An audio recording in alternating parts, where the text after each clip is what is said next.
I still remember the exact moment my life split into before and after. It was a quiet Tuesday morning, the kind that feels ordinary until it isn't. I was standing in the kitchen, watching the kettle begin to tremble before it whistled.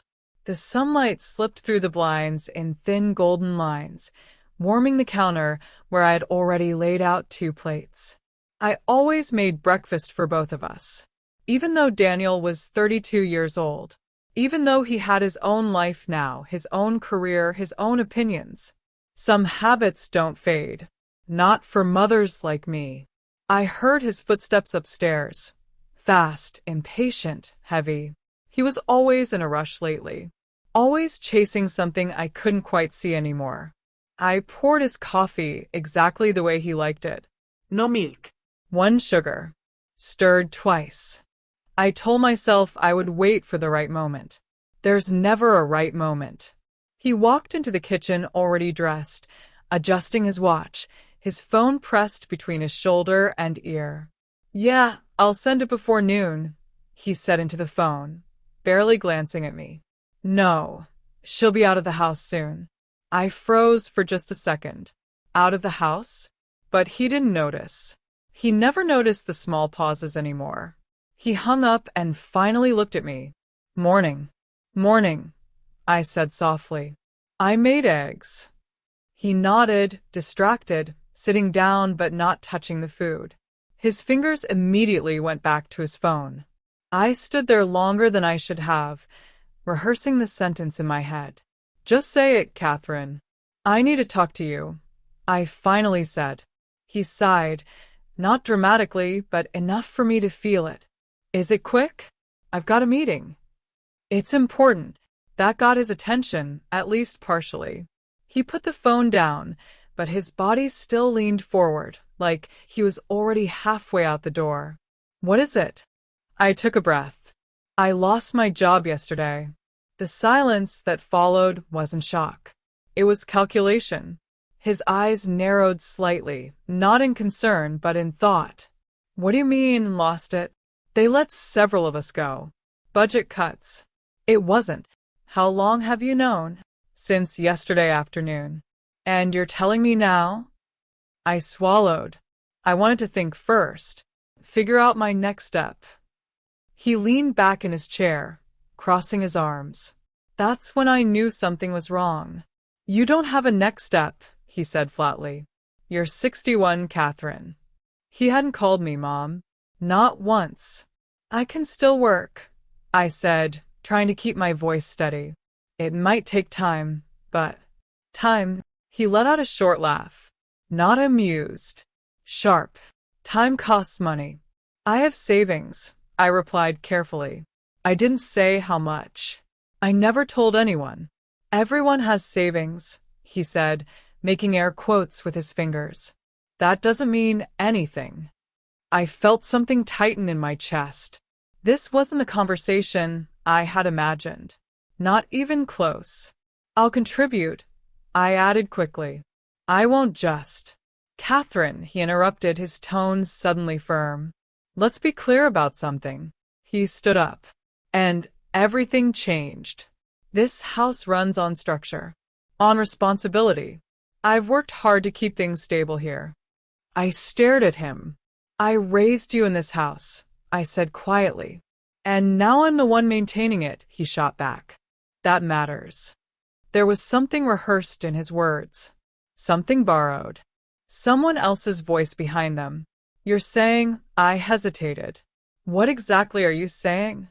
He exhaled, impatient now. "I'm saying I can't carry you." The words landed like a physical blow.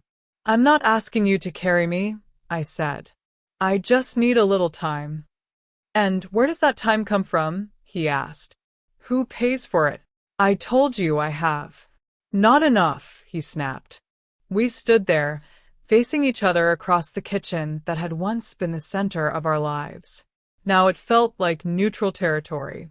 Or worse. "I think it's best," he continued, his voice calmer now, colder, "if you start looking for somewhere else to stay." I blinked. "I'm sorry, what?" "You heard me."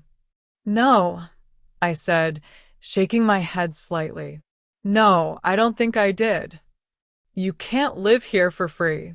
The sentence echoed. Loud. Final. Unfamiliar. This is my home, I whispered. It was, he corrected. You signed it over to me, remember? And just like that, the past came rushing back. The paperwork, the trust, the promises. It was for the future, I said. For stability. And this is me being stable, he replied. I can't afford uncertainty. I stared at him, searching for something, anything, that resembled the boy I used to know. He wasn't there. How long? I asked, my voice barely audible. He checked his watch. End of the week. My knees almost gave out. That's 4 days. That's enough time, he said. For what? I asked. To erase my life? He didn't answer. He just picked up his phone. I have to go, he said. We'll talk later. And then he walked out. Just like that. No hesitation. No second look. The door closed behind him with a quiet click, but it sounded louder than anything I had ever heard. I didn't cry. Not at first. I stood in the kitchen for a long time, staring at the untouched breakfast. The coffee had gone cold. The eggs were already stiff. I cleaned everything slowly, methodically, as if routine could anchor me. Then I went upstairs. My room still looked the same. Soft blue curtains. Old wooden dresser. The same photograph on the nightstand. Daniel at age 6, smiling with missing front teeth, his arm wrapped tightly around my neck. I picked it up. Back then, I was his whole world. Now, I wasn't even part of it. I packed one suitcase. Just one. Clothes. Essentials. The photo. Nothing else felt like mine anymore. By the time I zipped it shut, I knew exactly what I had to do. I reached for my phone. There was only one person I could call. Elena. I said when she answered. Catherine? Is everything okay? I paused. Then I said the words I never thought I would say. Can I stay with you for a few days? There was no hesitation. Of course, she said immediately. Come now. And just like that, I left. Not just the house, but the version of my life I had believed in. Elena's apartment was warm in a way my house had not been for years. Not physically, though the soft hum of her radiator and the scent of cinnamon candles helped, but emotionally. There was no tension in the air, no invisible pressure to prove my worth just by existing. When I stepped inside that first evening, suitcase in hand, I felt something inside me loosen, like a knot that had been tightening for far too long. You look exhausted, Elena said gently, taking my coat before I could protest. I'm fine, I replied automatically. We both knew I wasn't. She didn't push. That was one of the many reasons she had remained my closest friend for over 30 years. She simply guided me to the small kitchen table, set a cup of tea in front of me, and sat down across from me with a kind of quiet presence that invites truth without demanding it. I stared at the steam rising from the cup, watching it curl and disappear. He told me to leave, I said finally. Elena didn't react with shock. She didn't gasp or interrupt. She just nodded slowly, as if she had been expecting something like this. I see, she said softly. That hurt more than surprise would have. You're not even surprised? I asked, a trace of bitterness slipping into my voice. I've seen the way he talks to you lately, she replied carefully, and the way you excuse it. I looked away. It wasn't always like that, I said. He used to be different. They all are, she said quietly. Until they're not. We sat in silence for a moment, and for the first time since that morning, I felt the weight of everything pressing down on me all at once. Not just the loss of my home, but the loss of the version of my son I had carried in my heart for decades. I gave him everything, I whispered. Everything I had. I know, Elena said. And it still wasn't enough. Her gaze softened, but her voice remained steady. It was never supposed to be enough, Catherine. That's the problem. I frowned slightly. What do you mean? You built his life, she said, but you never made him build his own. The words settled heavily between us. I wanted to argue. I wanted to defend myself, to list every sacrifice, every late night, every choice I made for him. But deep down, something uncomfortable stirred, because part of me knew she was right. That night, I lay awake on her couch, staring at the ceiling, replaying every moment of the past 25 years like scenes from a film I no longer recognized. I saw myself working double shifts, skipping meals, turning down invitations, always choosing what Daniel needed over what I wanted. I saw every time I solved a problem for him instead of letting him struggle, every time I stepped in before he had the chance to fall. And I wondered, not for the first time, if I had mistaken sacrifice for love. The next morning, I woke up earlier than Elena. Old habits die hard. I made coffee, tidied the kitchen, tried to make myself useful in a space that wasn't mine. When she came out, she smiled at the sight of me already dressed, already moving.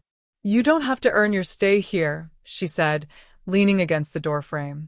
I know, I replied, but the truth was I didn't. Not really. Later that day, I went to the bank. I hadn't checked my accounts in detail for months. I had always trusted the system I built, the steady investments, the careful savings, the quiet discipline that had become second nature to me. Money, to me, was never about luxury. It was about security, about never being at the mercy of anyone, including my own son. When the banker pulled up my portfolio, his eyebrows lifted slightly before he smoothed his expression into professional neutrality. Mrs., he began, then corrected himself. Catherine, your accounts are in excellent condition. I nodded. I've always been careful. That's clear, he said.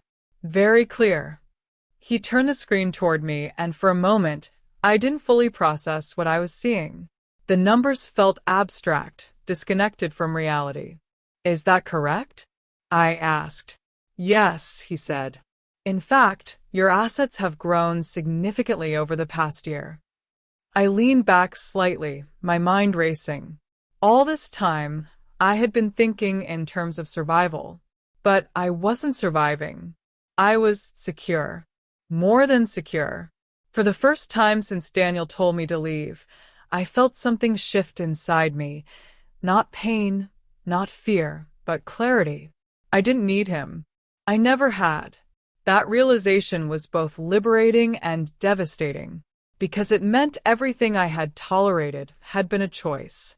I left the bank with a strange sense of calm. The city looked different somehow, sharper, more defined. People moved around me in hurried patterns, but I felt detached from it all, as if I had stepped outside a life that no longer belonged to me. My phone buzzed. Daniel. I stared at his name on the screen, my thumb hovering over the answer button. Then I silenced it. Not out of anger, but out of control. That afternoon, I called a lawyer. Not just any lawyer. Someone who specialized in property law. Because for the first time, I began to question something I had never dared to question before. The house. The transfer. The agreement I had signed without reading every detail as carefully as I should have. I had trusted him. Blindly. And now I needed to understand exactly what that trust had cost me. The receptionist scheduled me for Monday morning. 3 days away. 3 days to think. 3 days to decide who I was going to be moving forward. That evening, Elena and I sat by the window, watching the city lights flicker on one by one. He called again, she asked. Yes. And I didn't answer. She smiled slightly. Good. I don't feel good, I admitted.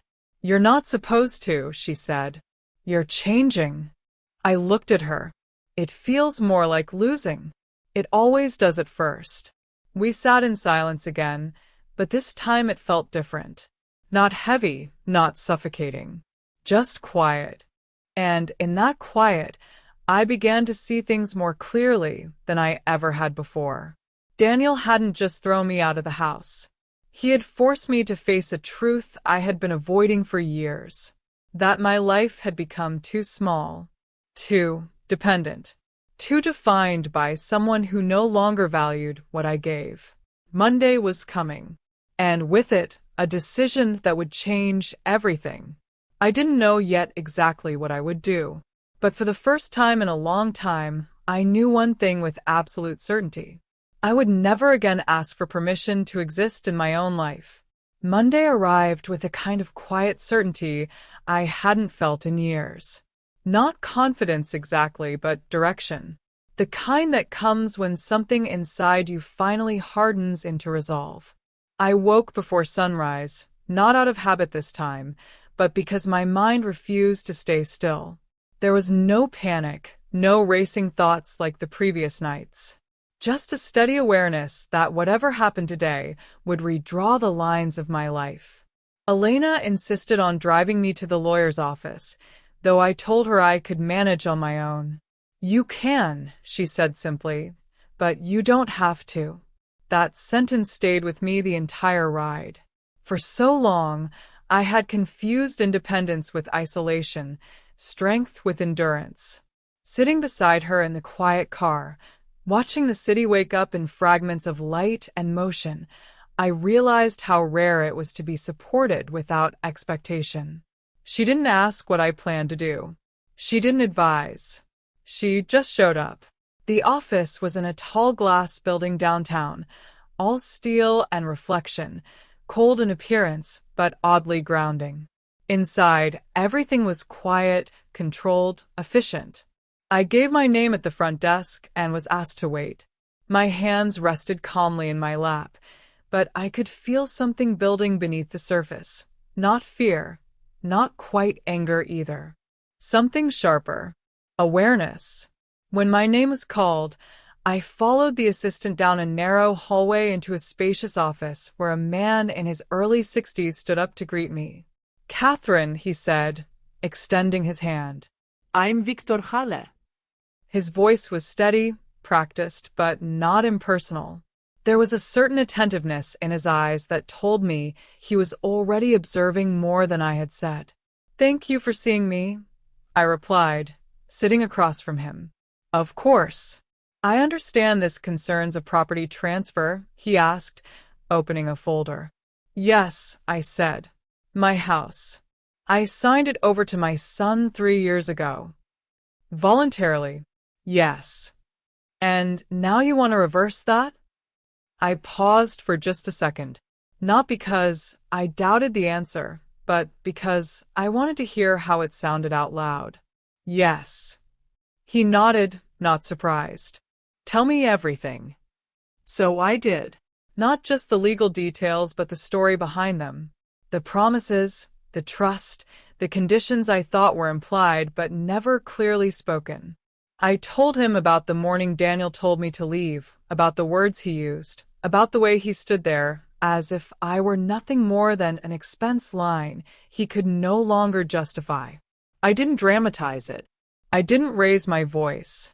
I simply laid it out, piece by piece, like evidence.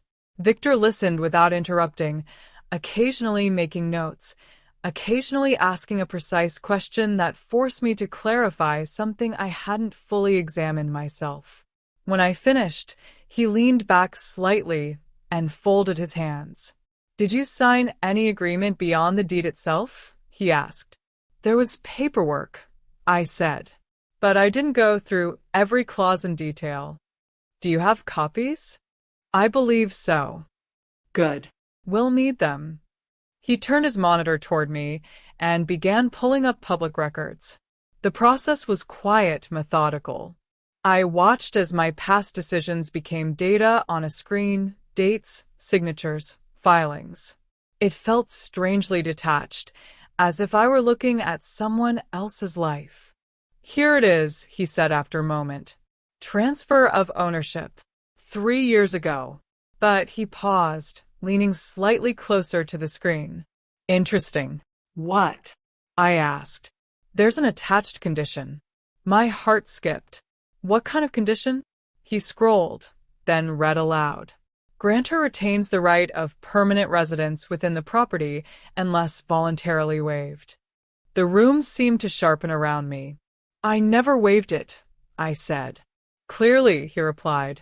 Which means your son had no legal right to force you out. I felt something shift inside me, something solid, undeniable. So, what does that mean? I asked.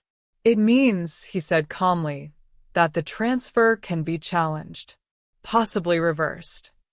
Possibly, I repeated. He gave a small, knowing smile.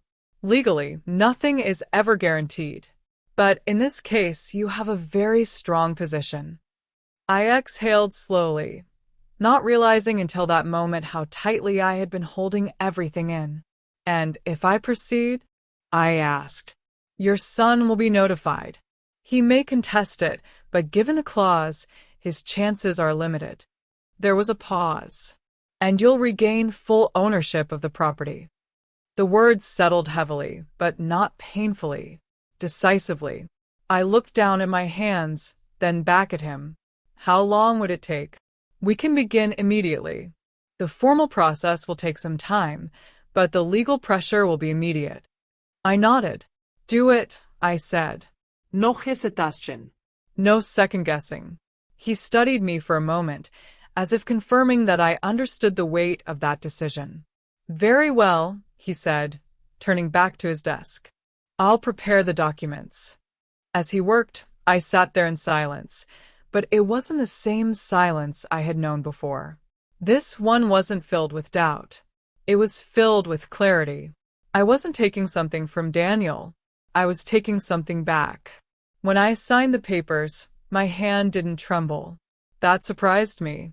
For years, I had avoided confrontation, avoided conflict, avoided anything that might fracture the fragile peace I thought I needed to maintain. And yet here I was, initiating something that would undeniably change my relationship with my own son. But the truth was, that relationship had already changed. I was just finally acknowledging it. When I left the office, the air felt different. Lighter, sharper. Elena was waiting outside in the car, and the moment I got in, she looked at me, not asking, just reading. Well, she said. It's reversible, I replied. Her eyebrows lifted slightly. And I've already started the process. For a second, she said nothing. Then she smiled, not widely, not dramatically, but with quiet approval. Good, she said. We didn't speak much on the drive back. We didn't need to, because for the first time, I wasn't reacting to what had been done to me. I was acting. That evening, my phone rang again. Daniel. I looked at the screen for a long moment. Then I answered. Catherine, he said immediately, his tone controlled but tight. What's going on? Straight to the point. No, how are you? I noted calmly. I got a notice, he continued, ignoring that. From a lawyer. About the house. Yes, I said. That would be mine. Silence. Short. Sharp. You're trying to reverse the transfer? He asked. I am. You can't do that. I already have. His breath came through the phone, heavier now. This is ridiculous, he said. We had an agreement. Yes, I replied. We did. And you signed the house over to me. With conditions, I said. Another pause. Longer this time. You're seriously doing this, he said finally, his voice lower now. Yes. After everything I've done to keep that place running? I almost smiled. After everything I've done to build it. I corrected. His tone sharpened. So that's it? You just take it back. No, I said calmly. I correct a mistake. There was something in my voice that made him stop arguing for a moment. You're overreacting, he said instead. I was stressed. I didn't mean. You told me to leave, I said. I didn't mean permanently. But you said it, I replied. And you meant it in that moment. That's enough. Silence again. Then, more quietly. So what happens now? You'll find out soon enough, I said. And then I ended the call. Not because I was angry, but because I was done explaining. I set the phone down and leaned back, closing my eyes for just a moment. This wasn't the end. It was the beginning of something far more difficult, but also far more honest. And for the first time in a very long time, I felt like I was finally standing on my own side. The first official letter arrived 2 days later, but the real reaction came much faster than that. Daniel showed up at Elena's apartment unannounced. I knew it was him before I even opened the door. There's a certain kind of knock you recognize instantly, not just the sound, but the intention behind it. His was sharp, controlled, and patient. The kind that expected the door to open immediately. Elena looked at me from the kitchen. Do you want me to? No, I said quietly. I'll handle it. That sentence would have been impossible for me to say just a week ago. I opened the door. He stood there in his usual work clothes, but something about him was different. Not softer, not calmer, just less certain. His confidence, the one he wore like armor, had cracks in it now. We need to talk, he said. Not hello. Not are you okay. Just business. I stepped aside. Come in. He walked in slowly, scanning the apartment like he was measuring it, evaluating it, comparing it to something in his mind. Probably the house. Our house. My house. Elena gave him a polite nod and excused herself to the bedroom, leaving us alone. I appreciated that more than I could say. Daniel didn't sit right away. He stood in the middle of the room, hands on his hips, like he was trying to decide which version of himself to use. Finally, he spoke. You're really doing this? It wasn't a question. Yes, I said. He let out a short breath through his nose, almost a laugh, but without humor. Over one argument? I held his gaze. It wasn't one argument. It was a bad moment, he insisted. People say things when they're stressed. And those things matter, I replied. He shook his head slightly, pacing now. You're blowing this out of proportion. You could have just talked to me. I tried, I said. You told me to leave. I didn't mean it like that. You meant enough to say it, I answered calmly. That stopped him for a second. He turned to me, frustration flashing across his face. So, what? Now I lose the house because of one sentence. I didn't raise my voice. Yes. The word landed harder than anything else I could have said. He stared at me, genuinely stunned now. That's insane, he said. No, y replía. What's insane is thinking you can throw someone out of their home and expect nothing to change. It's my house, he shot back. Not anymore. The silence that followed was different this time. Not tense. Definitive. He walked to the window, looking out for a moment before turning back to me. You're serious about this? I've never been more serious. He studied my face, searching for hesitation, for weakness, for the version of me he was used to, the one who softened, who explained, who adjusted. He didn't find her. Fine, he said finally, his voice shifting. Less aggressive. More calculated. Let's talk about solutions. I said nothing. We can fix this, he continued. You can come back. We'll work something out. We already had something, I replied. You broke it. I said I was stressed, he insisted. Things haven't been easy lately. I tilted my head slightly. Financially? That caught him off guard. Who told you that? You didn't hide it very well, I said. He looked away for a moment, then back at me. It's temporary. Is it? Yes, he said quickly. Just a few bad investments. Some cash flow issues. Nothing I can't handle.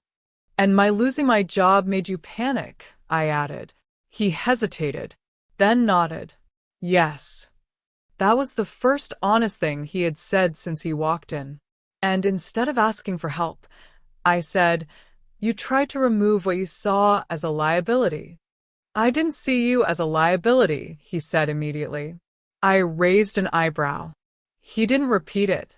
We stood there in silence for a moment, and I could see the shift happening again, his mind recalculating, adjusting strategy. "Look," he said more carefully now. "Let's just be practical about this. You take the house back, fine. But then what? You live there alone? Pay for everything yourself? That doesn't make sense." "I've been paying for my life for decades," I replied. "I think I'll manage." He exhaled, running a hand through his hair.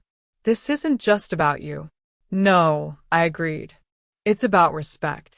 He opened his mouth, then closed it. For once, he didn't have a quick answer.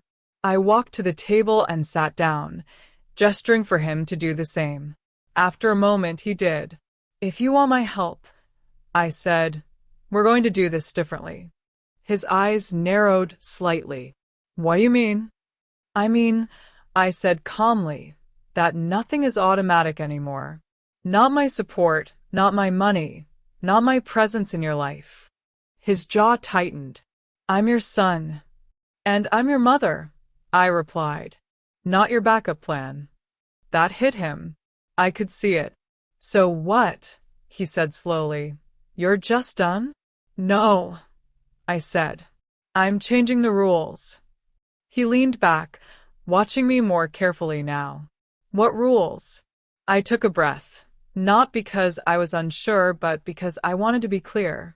"First," I said, "you and your wife move out of the house." His reaction was immediate.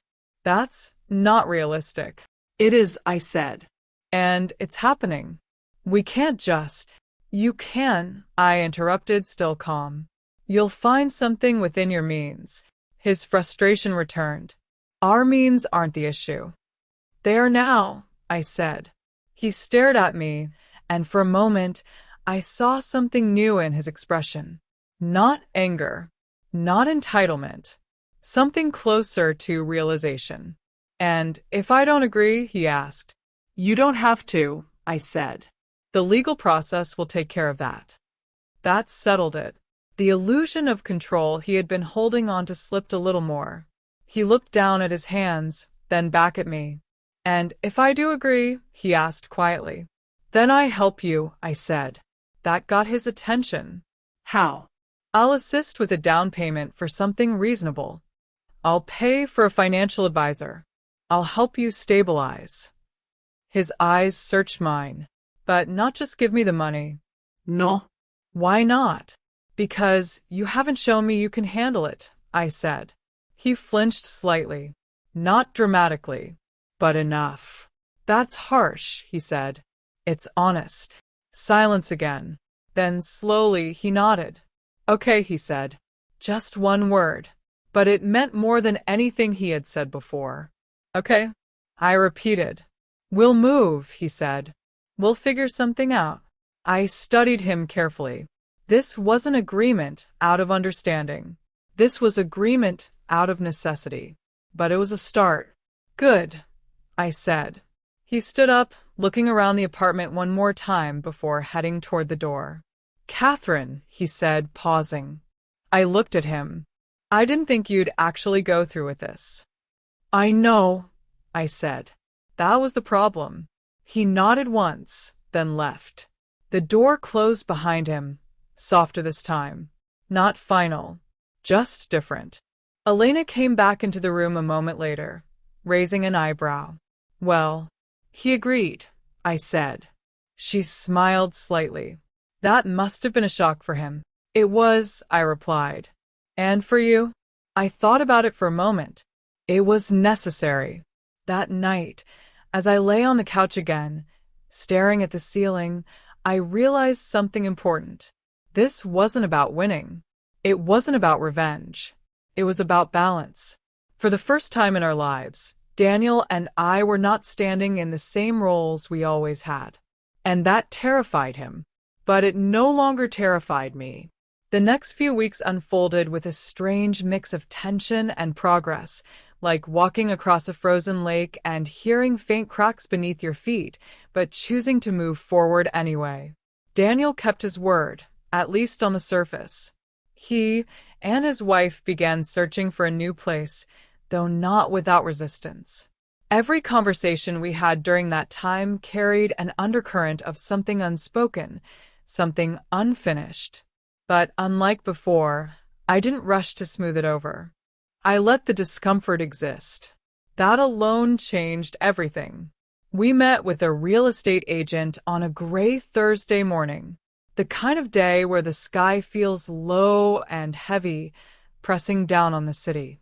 I arrived early, sitting in the corner of the office with a folder in my lap, reviewing numbers I already knew by heart. Budgets, limits, boundaries. These weren't just financial anymore, they were emotional. Daniel arrived 10 minutes late. Alone. "Where's your wife?" I asked. "She didn't want to come," he said shortly. I nodded. That didn't surprise me. We sat across from the agent, a polite woman who quickly understood that this was not a typical situation. She spoke carefully, showing us options within a range I had already approved. Smaller apartments, modest homes, practical choices. Daniel's reactions were subtle but clear.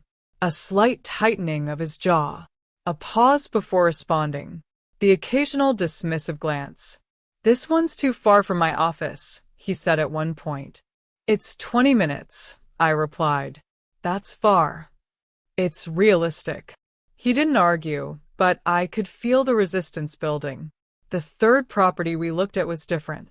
A two-bedroom unit in a quiet complex, with large windows and a small shared garden. It wasn't impressive in the way Daniel was used to, but it was comfortable, stable. Enough. "This one works," I said. Daniel walked through the space slowly, his expression unreadable. He stood in the living room for a long moment, then turned to me.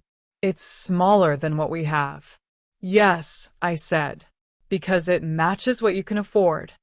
He exhaled, looking around again. "It's not bad." That was the closest thing to approval we were going to get. "I'll cover the down payment," I said, as agreed. He looked at me, something shifting behind his eyes.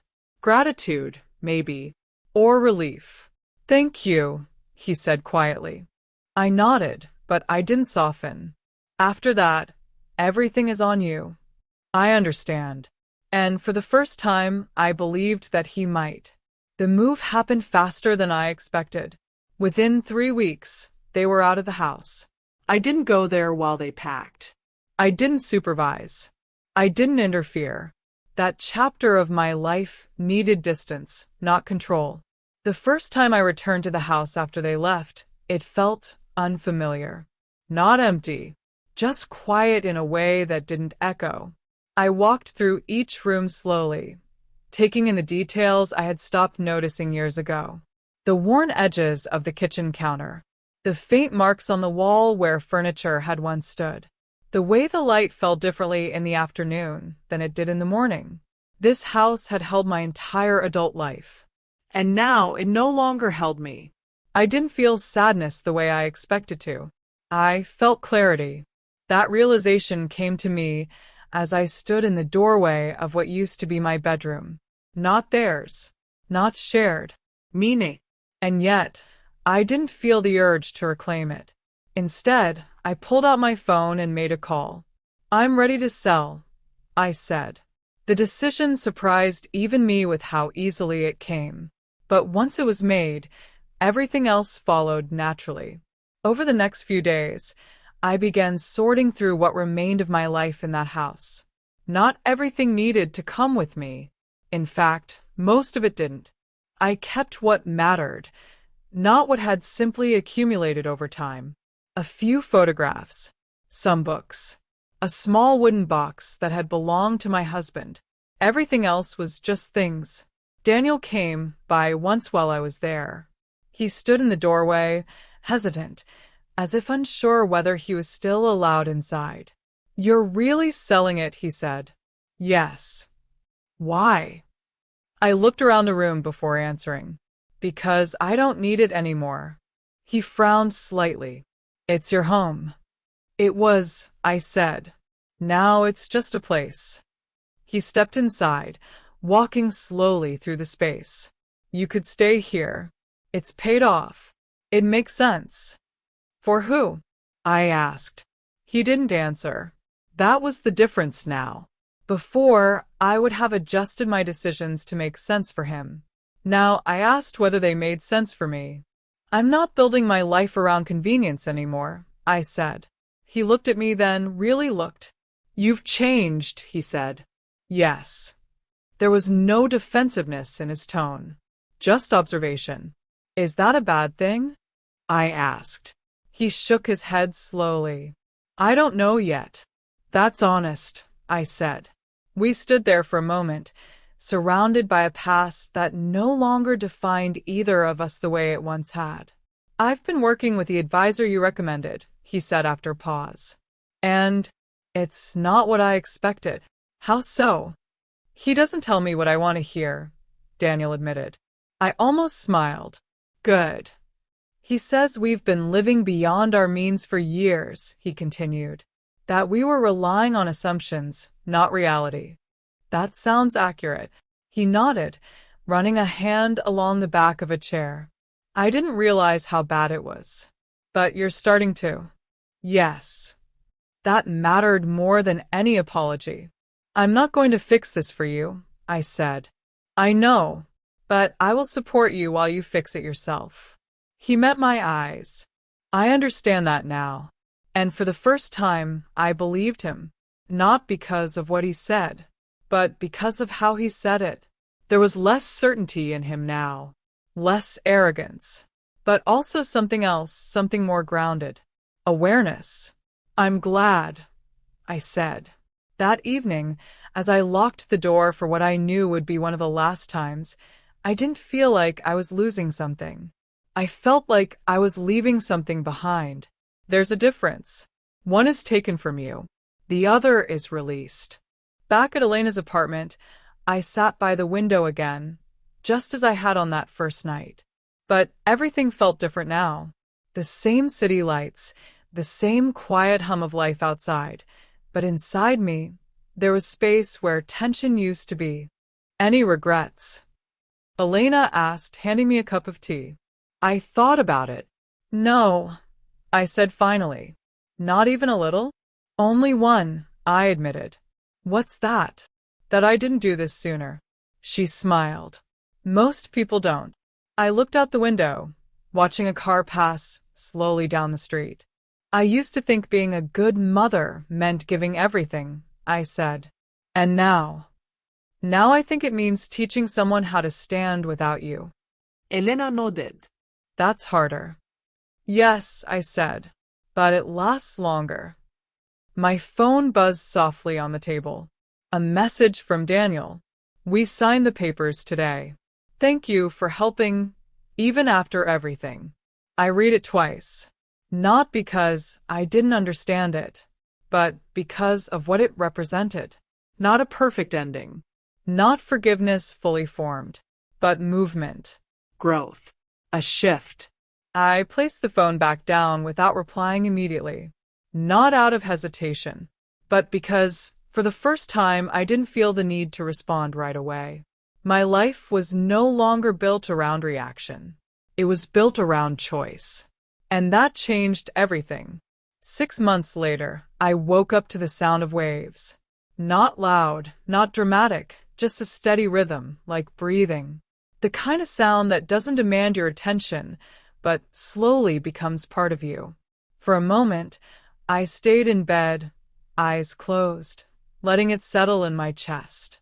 There was no urgency waiting for me, no tension, no expectations pressing against the edges of the day.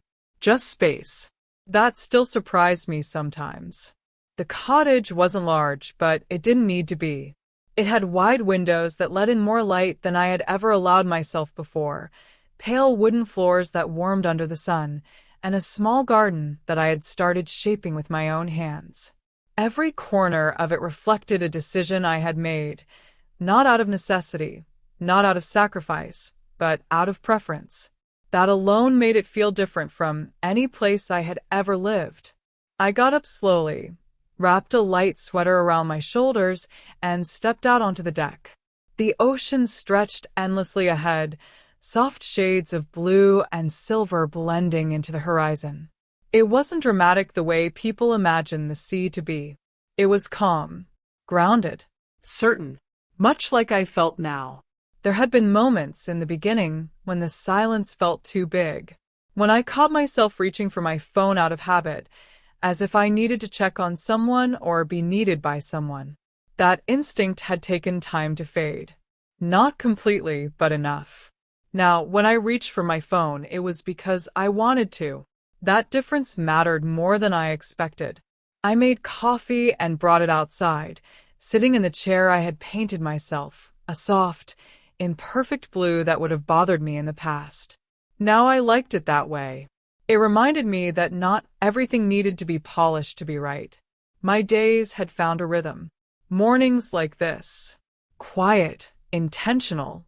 Then a walk along the shoreline, sometimes alone, sometimes with the small group I had met through the local community center. Afternoons spent painting in the spare room I had turned into a studio, something I hadn't allowed myself to do in decades. Evenings that didn't revolve around anyone else's schedule. I wasn't isolated. I was centered. There's a difference people don't always understand. Around mid-morning, my phone buzzed. I glanced at it without urgency. Daniel. I let it ring once more before answering. "Hi," I said. "Hey," he replied, his voice steadier than I remembered from before. "Am I calling at a bad time?" "No," I said. "I was just having coffee." "On the deck?" he asked. I smiled slightly. "Yes. Must be nice." "It is." There was a pause, not uncomfortable, just real. "I wanted to check in," he said. "See how you're doing." "I'm good," I replied. "Better than good, actually." "I can't hear that," he said quietly. That mattered. "How are things with you?" I asked. He exhaled lightly. "Different. In a good way?" "In a necessary way," he said. "We're still adjusting.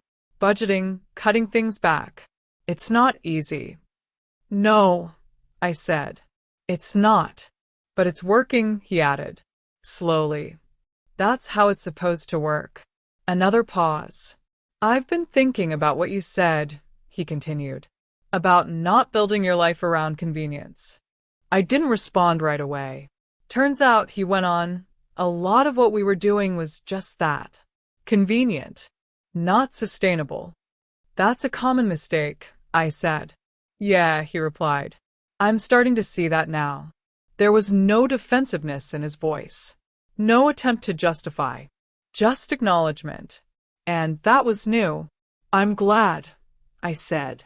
"I am too," he admitted. Then, after a slight hesitation, "I'm also sorry." The word hung there. Simple. Unembellished. I didn't rush to fill the silence after it. "I know," I said finally, "because I did. Not because he had said it, but because he had changed. Not completely. Not perfectly. But enough to make the word mean something." "I was actually thinking of coming by this weekend," he said. "If that's okay." "You're welcome to," I replied. "I'd like to see the place," he added. "In person." "You should," I said. "It's different from the pictures." "I can imagine." We ended the call shortly after that, not because there was nothing left to say, but because there was no need to stretch the conversation beyond what it was. That, too, was new. We no longer filled silence out of obligation. We let things be complete. The rest of the day unfolded quietly. I walked along the shoreline, the wind light against my face, the sound of distant waves blending with a soft crunch of sand under my shoes. I thought about everything that had happened, not in a painful way, but in a reflective one. For years, I had believed that my identity was tied to what I gave, to how much I could endure, to how much I could sacrifice. But standing there, with nothing demanded of me and nothing expected beyond what I chose to offer, I realized something simple and undeniable. I had been living a partial life, not because anyone forced me to, but because I never questioned it. That was the part that had taken the longest to accept. Growth doesn't just come from what others do to you. It comes from what you finally allow yourself to see. By the time the weekend arrived, I felt something I hadn't expected when all of this began. Not closure, not even peace, exactly, but balance. Daniel arrived in the afternoon. I watched his car pull into the driveway from the window, noticing the small details I wouldn't have seen before, the way he paused before getting out, the way he looked around as if taking in the space before stepping into it. When he reached the door, I opened it before he could knock. For a second, we just stood there. Then he smiled. Iraplia. He stepped inside slowly, his gaze moving through the room, taking in the light, the openness, the simplicity. This is you, he said. Yes, I answered. There was no hesitation in that. I showed him around, just as I had imagined I would months ago, but back then, it would have been with a need for approval, for validation. Now, it was just sharing. Nothing more. When we stepped out onto the deck, he stopped. The ocean stretched out in front of us, calm and endless.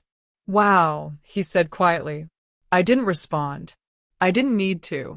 We stood there for a while without speaking. Then, after a moment, he said, I get it now. I turned to him slightly. Get what? Why you left, he said. I studied his face.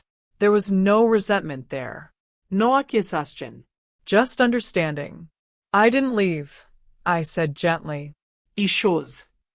He nodded. Yeah, he said. That's what I mean. We stayed there a little longer, side by side, not as we used to be, not as we once were, but as something new. Something more honest, more balanced, not perfect, but real. And as the sun began to set, casting long golden reflections across the water, I felt something settle inside me with quiet certainty. I hadn't lost my life. I had found it, and this time it was truly mine.